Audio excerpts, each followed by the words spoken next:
Nampak tak? Akak ada laksa Johor Diraja. Hari ini akak akan membongkarkan resepi rahsia laksa Johor Diraja. Kita ada menggunakan bahan-bahan yang orang tak sangkalah ada dalam laksa Johor, hanya di Kampung People. Tengok video akak sampai habis. Kampung People. Assalamualaikum. Hola holi cikebum. Hari ni kalau dah nampak dah ikan parang sebegini banyak, akak nak masak laksa Johor Diraja ko. Kenapa akak letak Diraja? Nanti akak cerita ketika akak memasak kuah laksa.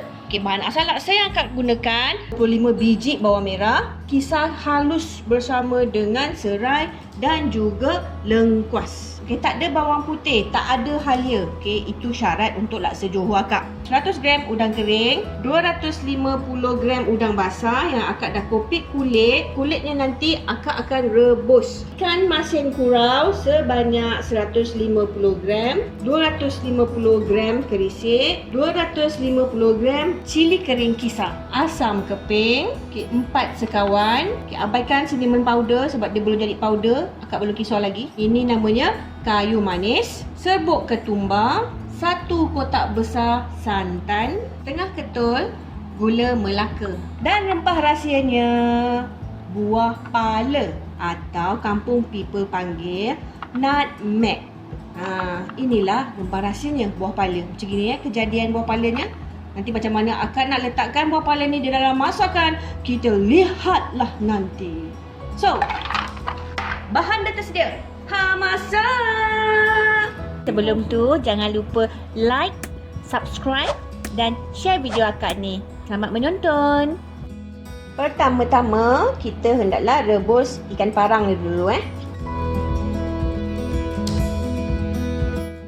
Ini ikan yang direbus tu, akak akan rebus dalam 15 minit, 20 minit. Dia bukan nak masak sangat pula, tapi sebab nak memudahkan kita mengasingkan isi dia daripada tulang.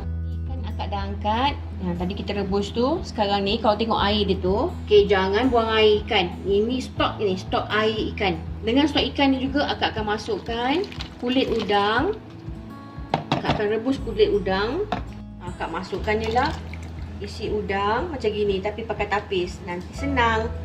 Akak tu angkat isi udang tu. Isi udang ni memang kena masak dulu sebelum kita blend, supaya bila kita blend isi yang dah masak, dia senang hancur. Kalau kita blend tadi, masa dia mentah-mentah, dia liat-liat, nanti bila kita masak, kita akan rasa tekstur udang pula. Kita tak nak macam tu. Kita nak manis udang tu, bukan tekstur udang. Udang dah masak. Kulit udang pun kita dah didihkan tadi. Akak dah tutup api dia. Kita tapis. Udang ni akak akan kisar halus bersama isi ikan yang akak dah asingkan daripada tulang. Itu step yang kedua. Ni kulit udang dengan kepala udang akak dah masukkan dalam blender. Akak nak kisar bersama air. Ni dia kulit dan kepala udang yang akak dah blend. Akak akan tapiskan.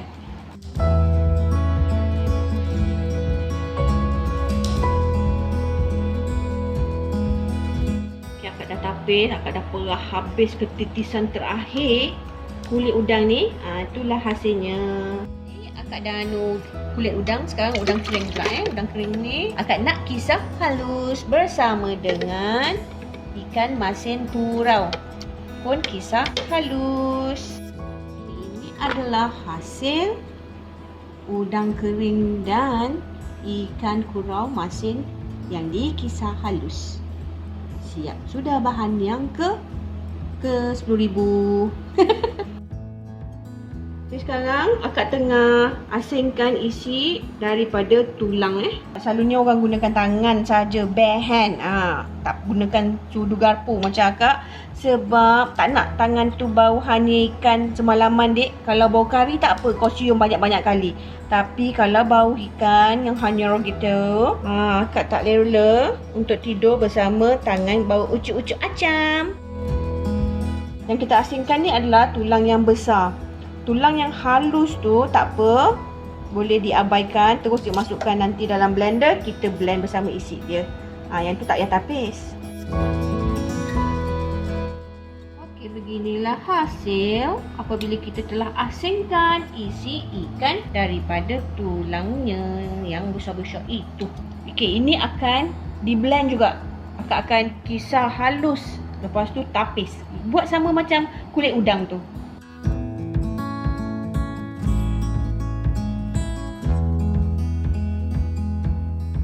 Kemudian tulang ikan yang akak dah blend. Okey, akak akan tapis.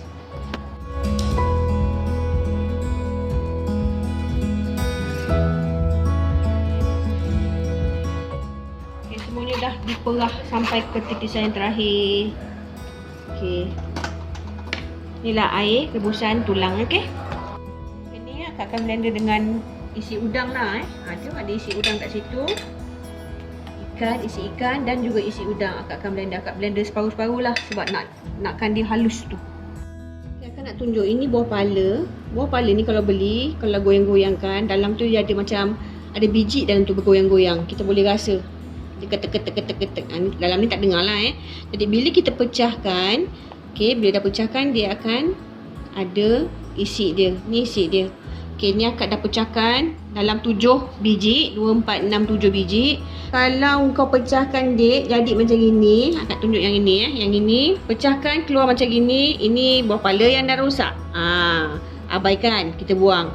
Kadang dia keluar hancur macam gini. Ini pun dah rosak, buah pala dah lama. Make sure bila pecah dia keluar macam gini isinya. Macam ginilah bentuk dia, dia tak hancur. 7 biji buah pala ni kisar kering. Kisarkan kering buah pala ini untuk jadi serbuk. Inilah rahsia laksa Johor Diraja. Ada buah pala serbuk. Okey, kisar dulu. Macam inilah bentuk buah pala yang telah dikisar kering Kalau kita beli yang dah jual dekat pasar raya yang serbuk buah pala tu, dia kering. Yang ini dia ada minyak dia. Jadi itu sebab akak gunakan buah pala, akak kisar sendiri. Baru sedap. Bau dia pun kalau boleh bau. Bau. Sedap bau dia. Okey. Lepas tu akak akan kisarkan juga 2 batang kulit kayu manis dengan ni 4 sekawan tu. 4 sekawan ni 3 sekawan. Kulit kayu manis kawan yang keempat. Masukkanlah 4 sekawan. Buah pelaga akak letak dalam 7 biji lah, 7 biji. Lepas tu cengkeh tu dalam semua 7 lah, nombor bertuah. Kita kisar dulu. Ini kejadian 4 sekawan kita yang akak dah kisar kasar.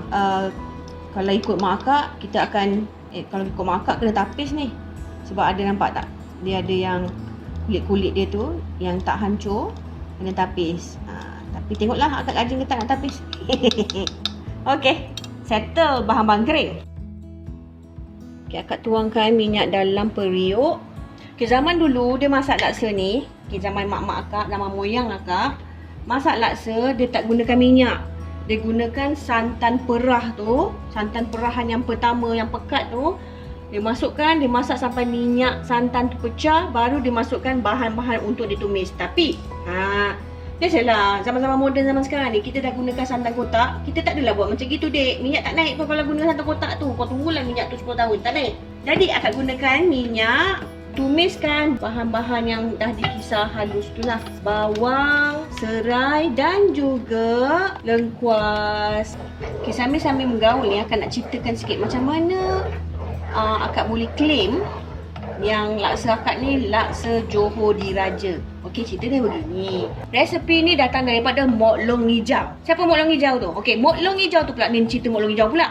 Mok Long Hijau tu adalah tukang masak Diraja. Masa tu zaman almarhum Sultan Ismail rasanya Sultan Ismail almarhum kira Linda Sultan sekarang lah Linda Sultan sekarang. Jadi almarhum Sultan Ismail nama dia. Masa tu dalam tahun-tahun 60-an kot. Kira kalau tahun 60-an memang almarhum Sultan Ismail lah. Betul lah. So dia tukang masak. Jadi akak tak tahulah masa tu dia master chef ke, head of chef ke, ataupun dia tukang masak CP-CP ke. Tapi kira tukang masak istana zaman silam lah. Keturunan dia punya resepi lah. Keturunan Mok Long Hijau. Kebetulan pula Mok Long Hijau itu adalah mak saudara kepada atuk akak.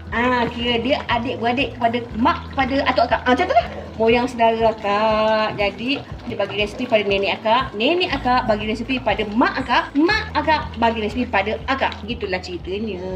Okey, kalau ada salah-salah info tu abaikan je lah. Maklumlah akak ni bukannya pakar sejarah, akak ni pakar bebel. Dalam adik-adik akak yang memegang moho-moho resepi laksa Johor Diraja ni. Kau rasa? Kalaulah Sultan Johor sekarang dia terasa nak makan laksa Johor Diraja, bolehlah kontak akak PM tepi gitu. Okey, so kita biarkan bahan tumis ini masak dulu. Bila bahan kisar ni dah naik bau, kita masukkan cili kisar. Okay, laksa Johor akak ni memang tak gunakan bawang putih dan juga halia. Tak gunakan juga serbuk kari. Serbuk kari ke, tak ada kunyit, tak ada Bahan dia simple je. Tapi bahan-bahan seafood dia tu, dia punya bahan-bahan macam kena ada udang, kena ada ikan parang, kena ada udang basah, udang kering. Benda-benda tu yang kena premium. Lepas tu bawang kecil tu kena banyak. Itu dia punya bahan dia yang menyebabkan dia jadi rasa dia lain lah. Lain sikit daripada yang kita gunakan bawang putih dengan halia dan juga rempah kari. Memang lain. Itu sebab kadang-kadang bila orang makan masakan laksa Johor family akak, dia orang akan rasa gian. Gian tu yang kita nak. Yang gian benda lain sudah dek. Laksa Johor tak apa kau.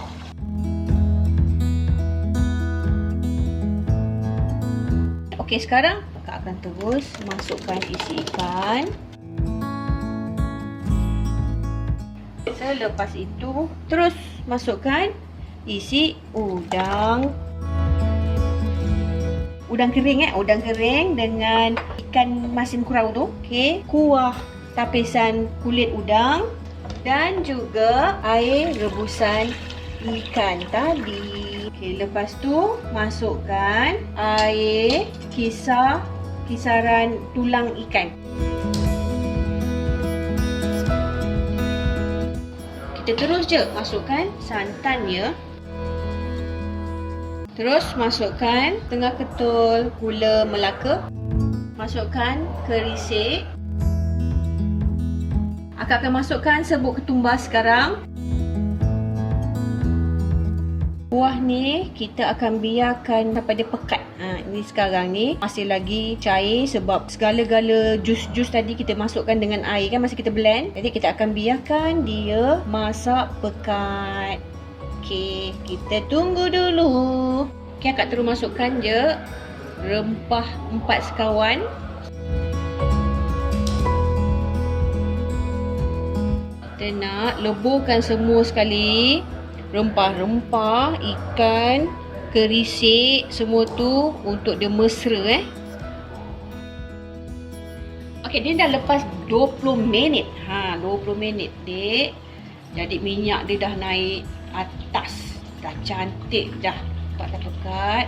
Tapi dia belum mesra lagi. Kita biarkan dia mesra lagi. Sementara tu kita akan letakkan 3 keping asam geluguk. Okey. Garam dengan gula tu letaklah sendiri ikut rasa. Tapi kalau dah letak macam gula Melaka, gula Kabung ke, gula Nisan ke. Nisan ke Nisin? Tak payahlah letak gula pasir. Garam, gula, seasoning tu semua ikut rasa. Basicnya memasak, inilah basicnya. Okay. Rempah rahsia. Inilah masanya untuk kita meletakkan rempah rahsia, iaitu serbuk buah panda yang telah akak blend. Okey, ini bukan beli yang serbuknya. Ini yang akak blend tadi. Letakkan je semua. Serbuk ni lah yang membuatkan dia jadi gian.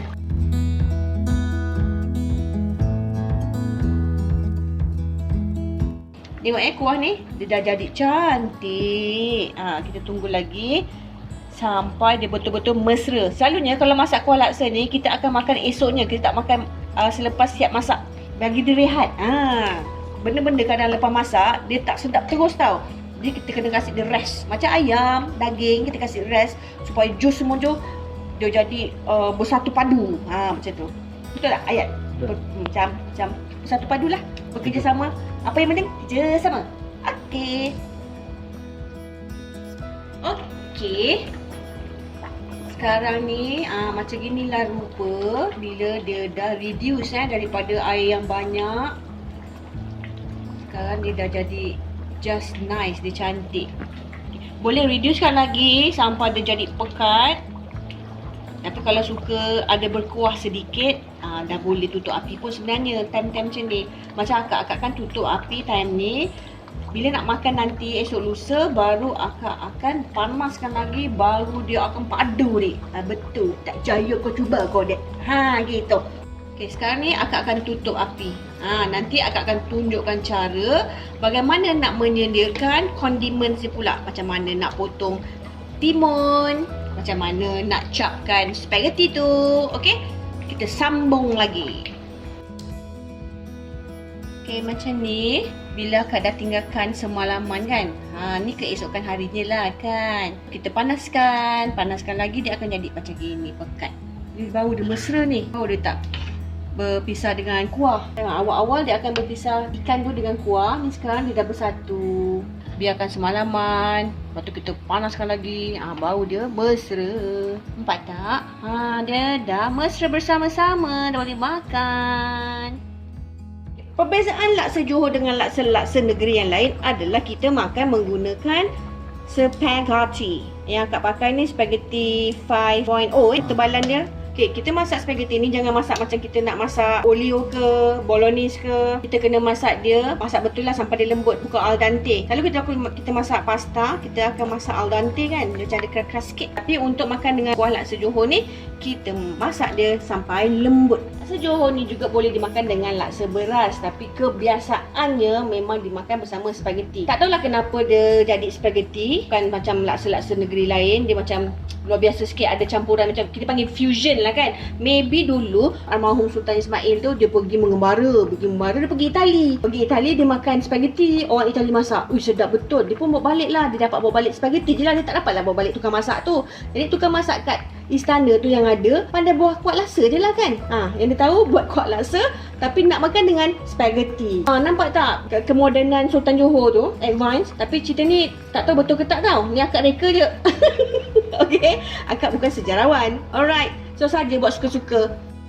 Okay, akak nak tunjukkan cara macam mana kita nak potong timun untuk dimakan bersama laksa Johor. Okay, timun yang panjang ni boleh potong 4. Kita biarkan dulu timun ni potong, apa nama ni dipanggil? Potong mengiring. Ataupun ni lah, kita siap kulit dia. Apa tak tahu nak cakap lah. Macam ni lah caranya yang akak tunjuk ni. Buat je macam ni. Jangan sampai putus lah.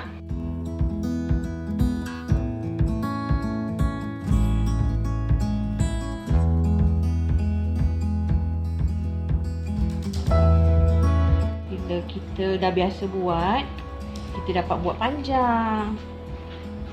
Bila panjang kan, dia jadi unik sebenarnya.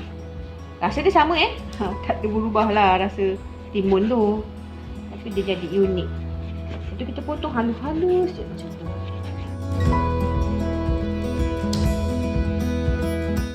Okey, dia jadi unik macam ni. Panjang-panjang. Jadi dia menarik lah. Mendatangkan selera lah macam tu. Daun kesum pula potong rampai ataupun iris halus-halus. Okey, susun macam gini. Ni siapa yang tak tahulah Kalau yang dah tahu tak payahlah tengok.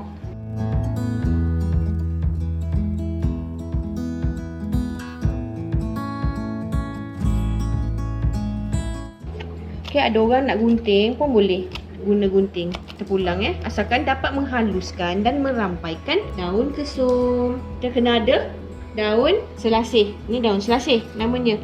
Daun selasih yang orang Thailand selalu kalau buat masak pat kelapau tu, dia letak daun selasih. Okey. Sama juga kita ayam je halus-halus. Terus campurkan je. Kalau nak asingkan boleh. Asingkan daun kesum, asingkan daun selasih. Sebab ada orang mungkin dia tak makan daun kesum ataupun tak makan daun selasih pulang. Tapi family akak dia memang makan semua jenis daun. Macam kambing kau. Okey. Kena juga ada kacang panjang. Kacang panjang ni pun potong halus-halus lah. Janganlah potong gajah-gajah tebal-tebal. Ya, bila makan tu sedap. Tak adalah rasa kacang panjang semata tau. Okey, yang ni pula bawang besar yang dipotong halus juga. Okay, potong dadu-dadu ke, iris-iris halus je. Lepas tu, sediakan juga limau kasuri, potong 2, buang biji. Jadi bila orang perah, biji tu tak masuk dalam laksa kita. Kita dah memudahkan cara orang bila orang nak makan. Kita nak hidangkan kat orang kan. Dan juga tauge. Okey, ada juga setengah orang makan Johor dia tambah bunga kantan, tapi family akak tak letak bunga kantan. Ada juga yang tambah lobak asin ke, lobak manis ke. Tapi itu semua tambahan-tambahan lah, tu semua optional. Okey, yang berasas dia mesti ada bawang merah ataupun bawang besar, kacang panjang, daun kesum, daun selasih, timun, limau, jangan lupa sambal belacan dan juga tauge. Akak akan tunjukkan cara hendak menyusun di dalam pinggan pula. Letakkan spaghetti dalam pinggan. Ambil sesenduk kuah. Nampak tak? Sedap.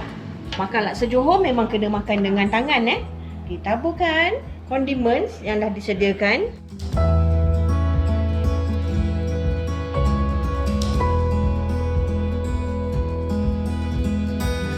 Akhir sekali, sambal belacan. Macam ginilah cara kita makan laksa Johor Diraja. So, apa tunggu lagi? Bon appetit! Terima kasih kerana menonton. Selamat mencuba.